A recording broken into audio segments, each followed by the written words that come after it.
Hello everyone, कैसे हो आप सभी लोग? बढ़िया। और बता दो क्या हाल चाल। सब लोग बढ़िया हो, मस्त हो? और सभी लोग की पढ़ाई कैसे चल रही है? अच्छी चल रही है कि नहीं?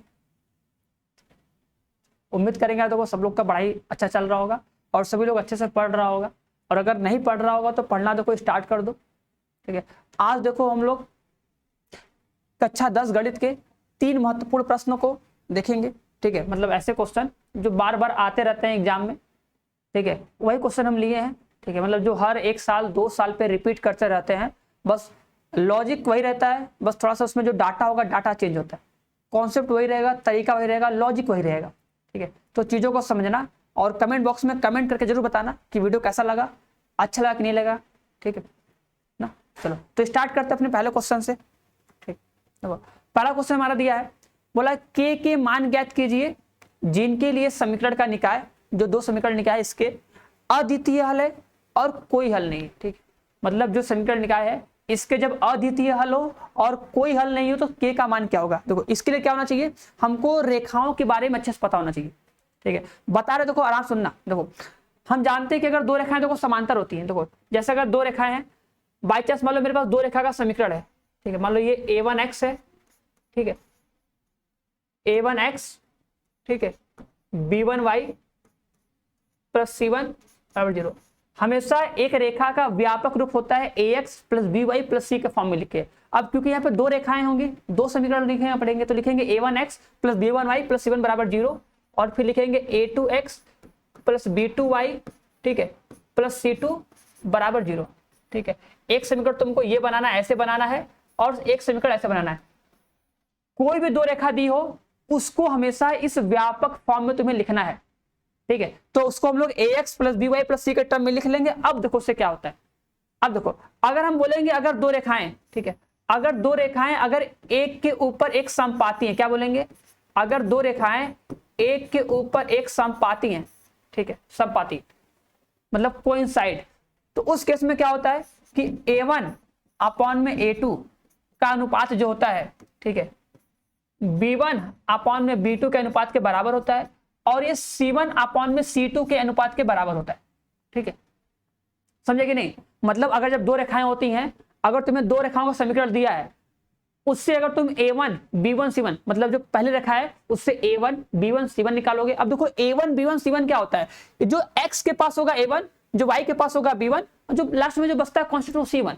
तो ax plus by plus c, मतलब x के पास a होता है, y के पास b होता है। तो अगर हम तीनों का अनुपात निकाले a1 b1 मतलब a1 a2 b1 b2 c1 c2, अगर तीनों का अनुपात बराबर है मतलब रेखाएं समपाती है। अगर रेखाएं समपाती है मतलब ये कई जगह टच करेगा। देखो यहाँ पे टच किया, यहाँ पे टच किया, यहाँ पे टच किया, यहाँ पे टच किया, बहुत जगह टच किया ना, तो इसको बोलते हैं अनंत हल है। क्या बोलते हैं? अनंत हल है। अनंत हल है मतलब ये क्या है? संगत है। ठीक है, जिस रेखाओं के समीकरण का हल आता है उसे बोलते हैं संगत है। अनंत हल है मतलब इसमें x का y का मान मिलेगा, मतलब ये संगत है। ठीक है, और अगर मान लो अगर 2 रेखाएं समांतर है तब क्या होगा? ठीक है, तो क्या होता है, देखो अगर सुनो, अगर समपाती था, अगर एक के ऊपर एक था तो भैया सब बराबर था।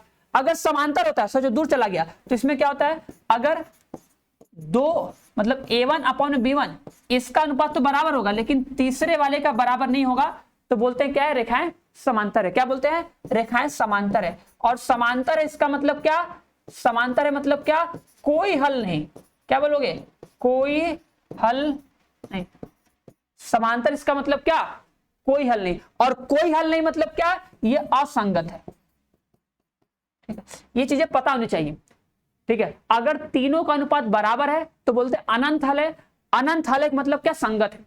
और अगर समांतर है तो 2 तो बराबर होगा लेकिन तीसरा वाला बराबर नहीं होता है, तो बोलते हैं क्या? समांतर है। और अगर होता है प्रतिच्छेदी, तो याद करना है प्रतिच्छेदी का एकदम सिंपल होता है कि अगर पहला ही अनुपात, बोलोगे अगर सर पहला ही अनुपात अगर बराबर नहीं आया तो बोलते हैं प्रतिच्छेदी रेखा है। प्रतिच्छेदी मतलब होता है अद्वितीय हल। इस केस को क्या बोलते हैं? अद्वितीय हल। जब a1 बटा के a2 बराबर नहीं होता है b1 अपॉन में b2 के, तो बोलते हैं इसका अद्वितीय हल होगा। ठीक है, अब देखो जैसे क्वेश्चन लिखा है ना, इसमें बोला इसका अद्वितीय हल हो। ठीक है, तो अद्वितीय हल में क्या बोलोगे? अगर रेखाओं का अद्वितीय हल है तब बोलोगे कि A1 अपॉन में A2 जो होना चाहिए वो B1 अपॉन में B2 के बराबर नहीं होना चाहिए। अब यहां पे देखो तो तुम मान रखोगे, सबका मान रखो, ठीक है। अब देखो A1 अपॉन में A2 का मान कितना आएगा, B1 B2 का मान कितना आएगा, कैसे निकालोगे? सुनो मेरी बात, हम क्या बोले, रेखा को हमेशा तुम्हें व्यापक रूप में लिखना है। व्यापक रूप कहने का मतलब यह है कि हमेशा सबको एक साइड लेके आओ। देखो सबको एक साइड लेके आना है, समझे कि नहीं? अगर देखो ये सवाल दिया है, ये लिखा है ना, ये लिखा है ना, देखो क्या करोगे, देखो जो लिखा है यहां से देखो लिखोगे kx प्लस में 2y बराबर -5, ठीक है, बराबर 0। इसको बनाओगे समीकरण नंबर 1, ऐसे करना पड़ेगा। जो दूसरा लिखा उसको लिखोगे कितना, 3x प्लस वाई -1 बराबर 0। इसको बनाओगे समीकरण नंबर 2, ऐसे इतना करोगे। इतना करने के बाद अब तुलना करोगे तो लिखोगे A1 बराबर, भैया A1 बराबर k, ठीक है, और B1 बराबर कितना 2, और फिर C1 बराबर -5, ठीक है। जो पहले रखा है देखो ये A1 B1 C1, और जो दूसरी रेखा वहां से निकालो, A2 का मान कितना 3, और B2 का मान कितना 1, और C2 का मान कितना -1। ये निकालना पड़ेगा। दो समीकरण बना के दोनों का तुलना करके A1 B1 C1 और A2 B2 C2 निकालना पड़ेगा। अब करोगे पहला सवाल, लिखोगे जब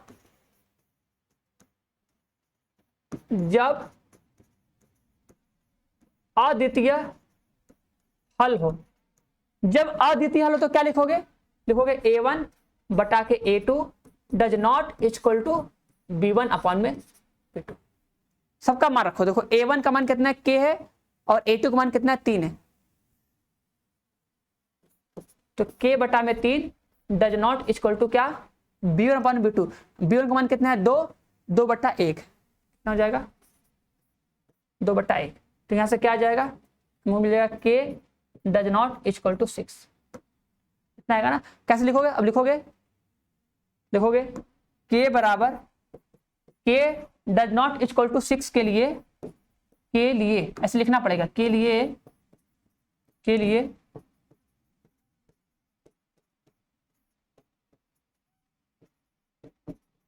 समीकरण निकाय का अद्वितीय हल है, ये लिखना पड़ेगा, ठीक है। बस तुम्हें केस पता होना चाहिए। बस क्या करना है कि जो समीकरण दिया होगा उस समीकरण को सॉल्व करके हमको A1 B1 C1 का मान निकाल लेना चाहिए, A2 B2 C2 का मान निकाल लेना चाहिए। कैसे निकालेंगे, जो सवाल दिया होगा उसमें क्या करेंगे, सबको एक साइड लेके जाएंगे। तो ये देखो, ये मेरा A1, ये मेरा B1 और ये मेरा C1, A1 B1 C1 मिल जाएगा। उसके बाद ये मेरा A2, और यहाँ पे कुछ नहीं मतलब 1, यहाँ पे B2, यहाँ पे ये A2 B2 C2 मिल जाएगा। बस अब अद्वितीय हल है। अद्वितीय हल मतलब क्या, कि पहला बराबर नहीं होता, उसे बोलते हैं प्रतिच्छेदी रेखा। अद्वितीय मतलब होता है केवल एक हो, अद्वितीय, उसके जैसा और कोई नहीं, मतलब बस एक, ठीक है, एक हल। तो बस ये कर लोगे। अब दूसरा केस क्या बोला है, कोई हल नहीं। बताओ अगर कोई हल नहीं होता है तो कोई हल नहीं के लिए क्या बोलोगे, दूसरा केस, जब कोई हल ना हो, कोई हल ना हो, ठीक है, तब बताओ इसका मतलब समांतर है, मतलब A1 अपॉन में A2 बराबर क्या, B1 अपॉन में B2, ठीक है, डज नॉट इक्वल टू क्या, C1 अपॉन में C2, ठीक है। तो कोई भी दूरी का सॉल्व करो, यहां मान रखो। देखो A1 अपॉन में A2 कितना, k बटा के 3 बराबर B1 अपॉन में B2 2 बटा 1। लो भैया आ जाओ भैया, 2 बटा 1। अब आगे करना है नहीं है, जाना दो, यहीं पे कर लो, केवल हल पूछा ना, यहाँ पे इसको भी कर सकते हो, कोई दिक्कत है नहीं। लिख लो माइनस में कितना, माइनस में -5 बटे -1। लो भैया -5 बटे -1, ठीक है। बारी बारी सॉल्व कर लो। देखो इन दोनों को सॉल्व करोगे, अगर इसको लेकर सॉल्व करोगे, ठीक है, तो कितना आएगा k इक्वल टू 6, ठीक है। बोलोगे k इक्वल टू 6 के लिए लिख दोगे, k इक्वल टू 6 के लिए समीकरण निकाय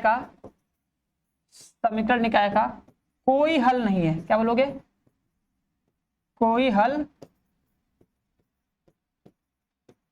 नहीं है, बस इतना लिख दोगे, ठीक है, k बराबर 6 के लिए समीकरण निकाय का कोई हल नहीं है। इतना कर लेना और क्या, बोलो हो जाएगा। चलो आते हैं नेक्स्ट क्वेश्चन पे। ये क्वेश्चन करो, ये बहुत इजी क्वेश्चन है, बहुत सिंपल क्वेश्चन है, ठीक है, और ये बहुत इंपॉर्टेंट क्वेश्चन भी है, ठीक है, कि तुम्हें चीजों को पढ़ के कुछ समझ में आता है कि नहीं वो तुम्हें ये सिखाएगा। क्या लिखा है देखो, लिखा है कि एक समकोण त्रिभुज की, एक समकोण त्रिभुज है जिसका क्षेत्रफल 30 सेंटीमीटर है, ठीक है, एक समकोण त्रिभुज ऐसे मान लो, चलो एक मेरे पास एक समकोण त्रिभुज है, ये ए है, ये बी है, सी है, ये मेरे पास एक समकोण त्रिभुज हो गया। फिर क्या बोला है, यदि इसकी ऊंचाई जो है आधार की, ठीक है, यदि इसकी ऊंचाई आधार की लंबाई से 7 सेंटीमीटर अधिक है तो आधार की लंबाई ज्ञात कीजिए। ध्यान देना, जब भी कंपैरिजन करता है ना तो जिससे कंपेयर करता है हमेशा उसको एक्स मानते हैं। बोला है कि यदि उसकी ऊंचाई आधार की लंबाई से 7 सेंटीमीटर अधिक है तो आधार की लंबाई से कंपेयर कर ले, तो मान लेना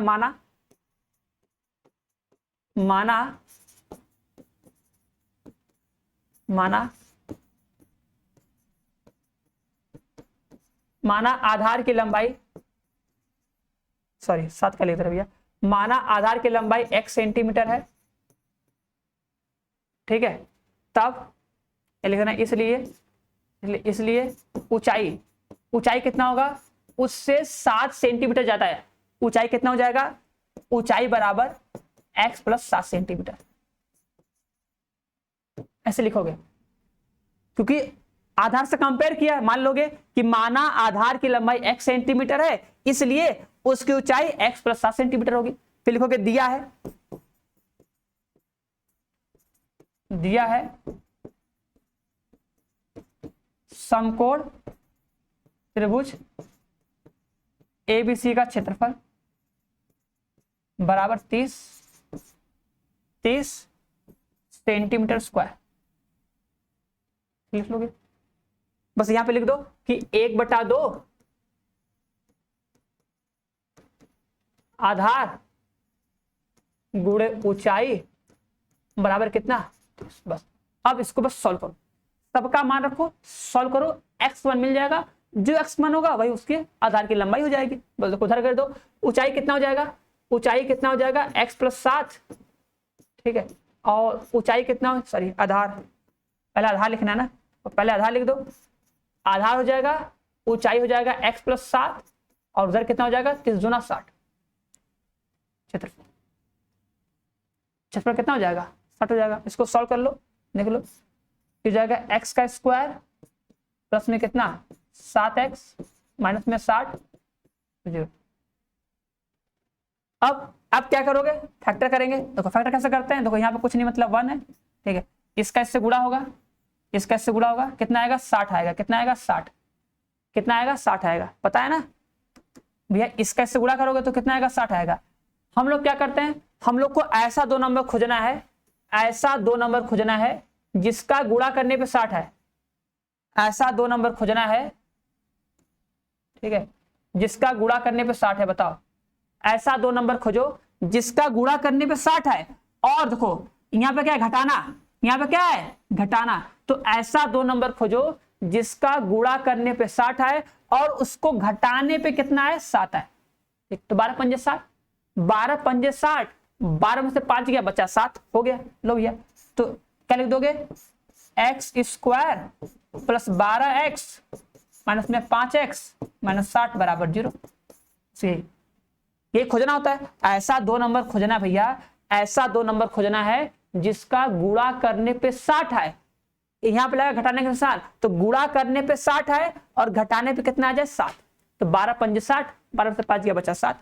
अब कॉमन कर लो, कॉमन करोगे, देखो अगर x कॉमन करोगे तो यहां बचेगा x प्लस 12 माइनस वहां 5 कॉमन करोगे, यहां 5 कॉमन करोगे तो कितना बचेगा x प्लस 12।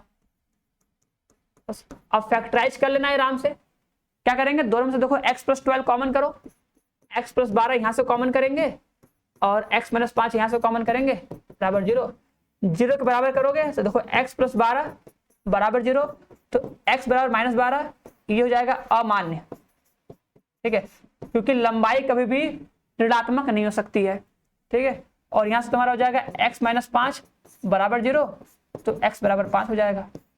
ठीक है, तो आधार की लंबाई कितनी हो जाएगी? आधार की लंबाई हो जाएगी 5 सेंटीमीटर। आधार होगा 5 सेंटीमीटर, ऊंचाई होगा 12 सेंटीमीटर, आ जाएगा आंसर हमारा। ठीक है, तो ऐसे हम लोग करके अपना आंसर पता करने, लास्ट में देना, अतः आधार की लंबाई 5 सेंटीमीटर है। ठीक है, बस चलिए एक क्वेश्चन और करो। ठीक है, लास्ट क्वेश्चन आज का, थर्ड क्वेश्चन, और ये क्वेश्चन तो बहुत इंपॉर्टेंट और बहुत सिंपल है। ठीक है, देखो इस क्वेश्चन में क्या लिखा है पहले पढ़ो। देखो लिखा है कि 2 अंकों से बनी किसी संख्या के अंकों का योग 9 है। देखो अगर ऐसा क्वेश्चन तुम्हें कभी दिख गया, तुम्हें बोल दिया कि 2 अंकों से बनी एक संख्या का योगफल 9 है, या 2 अंकों से बनी संख्याओं के अंकों का अंतर इतना है, तो बस सोच लेना कि हमको अब 2 अंकों की संख्या माननी है, और उस क्वेश्चन में हमेशा तुम्हें 2 अंकों की संख्या दी होगी, और ये मतलब 99% दिया जाता है कि यार उन दोनों अंकों का स्थान बदलने पर संख्या पहले से बढ़ जाती है, घट जाती है। ठीक है, तो अगर ऐसा कभी क्वेश्चन आ गया कि 2 अंकों से बनी एक संख्या, तो तुरंत दिमाग में लगाना कि हमको 2 अंकों की संख्या माननी है, और उसका स्थान बदलने पर प्राप्त जो नई संख्या होगी उसको भी लिखना है। इतना काम तो आंख बंद करके करना है। क्या करोगे? सोचोगे कि अगर मेरे पास 2 अंकों की संख्या मान लो x y है, और अगर इसके अंकों का स्थान बदल देंगे तो ये y x हो जाएगा। ठीक है, तो क्या मानेंगे? दिमाग में सोचो कि हम 2 अंकों की संख्या x y माने हैं, 2 अंकों की संख्या x y मानेंगे, तो कैसे लिखेंगे? बस देखो ये लिखना है, मतलब इतना क्वेश्चन पढ़े, अभी क्वेश्चन पूरा पढ़े भी नहीं, बस इतना ही पढ़े कि 2 अंकों की संख्या तुरंत मान लो, 2 अंकों की संख्या मतलब x y। अब इसको कैसे लिखेंगे? बोलेंगे माना, माना, बस लिख दो माना, माना इकाई का, ठीक है, माना इकाई का अंक y तथा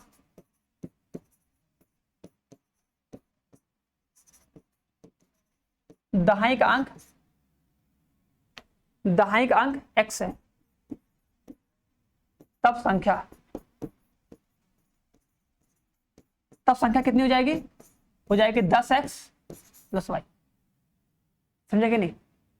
तुरंत लिख दो। अगर तुम्हें कभी भी 2 अंकों की संख्या दी है यार, तो तुरंत लिखो कि माना इकाई का अंक y, दाएं का अंक, तो दाएं अंक में 10 से गुणा करेंगे, इकाई के अंक में 1 से गुणा करेंगे, तो संख्या हो जाएगी 10x प्लस y।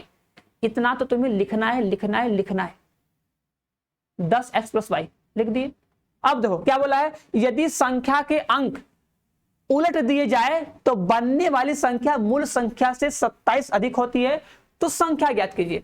अब देखो कितना सिंपल है, क्या करोगे? एकदम इजी, बस सुनना क्या करना है, बस बदल दो, लिखो अंकों का स्थान। देखो कैसे, अंकों का स्थान बदलने पर प्राप्त नई संख्या। ठीक, ये तुम्हें लिखना है, ये 2 काम तुरंत करो बस। ठीक है, मतलब तुम्हें क्वेश्चन में क्या करना है, मानना है कि माना इकाई का अंक y है तथा दहाई का अंक x है, तब जो संख्या होगी वो 10x प्लस y होगी। अगर इसका स्थान बदल दे तो जो प्राप्त नई संख्या हो जाएगी वो 10y प्लस x होगी। बस अब क्वेश्चन पढ़ो, अब करो, बस इतना तुम्हें करना है, मतलब इतना तो लिख देना है। अब उसके बाद क्वेश्चन को एक बार और पढ़ना है, फिर जो जो दिया है उसको पढ़ के अपना इक्वेशन बनाना है। कैसे बनाएंगे ध्यान देना। देखो बोलेंगे, लिखा है 2 अंकों से बनी किसी संख्या के अंकों का योग 9 है, मतलब जो अंक है, देखो इसमें अंक कौन कौन है, एक है x, एक है y, मतलब x प्लस y करने पे कितना आएगा 9, तो लिख दोगे x प्लस y बराबर 9। इसको बनाओगे समीकरण नंबर 1। ठीक है, फिर लिखोगे पुनः, और यहां पे लिखोगे प्रश्नानुसार। क्या लिखोगे? प्रश्नानुसार। क्या बोलोगे? देखो अब जो प्रश्नानुसार उसमें क्या बोला है कि यदि संख्या के अंक उलट दिए जाए तो जो बनने वाली संख्या है मूल संख्या से, मूल संख्या मतलब जो पहले संख्या थी उससे 27 अधिक हो जाती है। अब सुनना कैसे करना, देखो बता रहे, जो पहले संख्या थी, देखो जो पहले संख्या थी 10x प्लस y, और जो अभी संख्या बनी 10y प्लस ये बनी है ना। अब क्वेश्चन को फिर से पढ़ो, क्या लिखा है, बोला यदि संख्या के अंक उलट दिए जाए, मतलब x y था तो अगर y x कर दें तो बनने वाली संख्या मतलब जो नई संख्या बनेगी, बनने वाली संख्या मूल संख्या से 27 अधिक हो जाती है।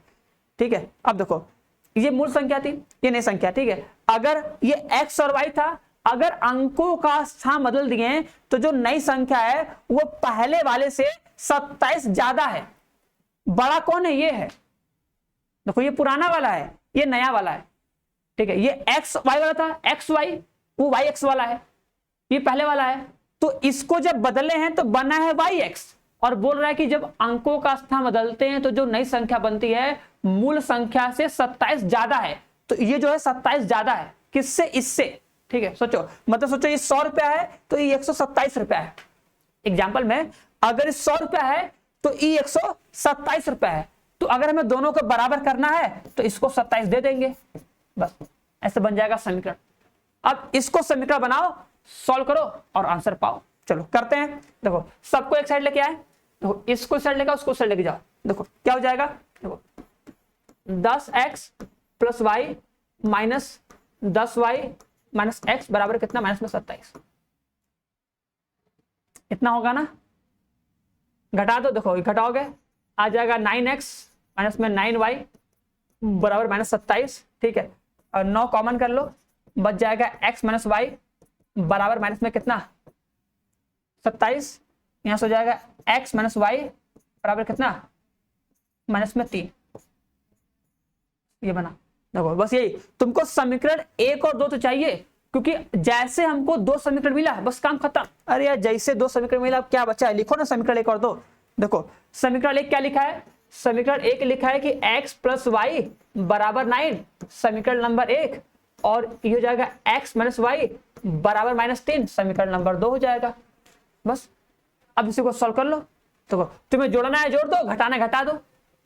जोड़ दे, देखो जोड़ेंगे। देखो जब ये जोड़ते हैं ना, देखो जोड़ने से, देखो क्योंकि जोड़ने बहुत कम लोग को आता है, देखो जब जोड़ेंगे तो ये प्लस का प्लस ही रहेगा, माइनस का माइनस ही रहेगा, माइनस का माइनस ही रहेगा। ठीक है, क्योंकि जोड़ने से कभी भी साइन नहीं बदलता है। ठीक है, क्योंकि किसी नंबर में अगर हम प्लस से गुणा करते हैं तो उसका साइन नहीं बदलता है। तो लिखेंगे जोड़ने पर, जोड़ेंगे, देखो ये x और x हो जाएगा 2x हो जाएगा। देखो y, देखो ये प्लस में y है, ये माइनस y है, कट जाएगा, खत्म हो जाएगा, बराबर। देखो ये प्लस में 9 है, ये माइनस 3 है, तो आएगा 6। तो x बराबर होगा 3। कितना हो जाएगा? x बराबर 3। ठीक है, अब लिख दोगे x का मान, x का मान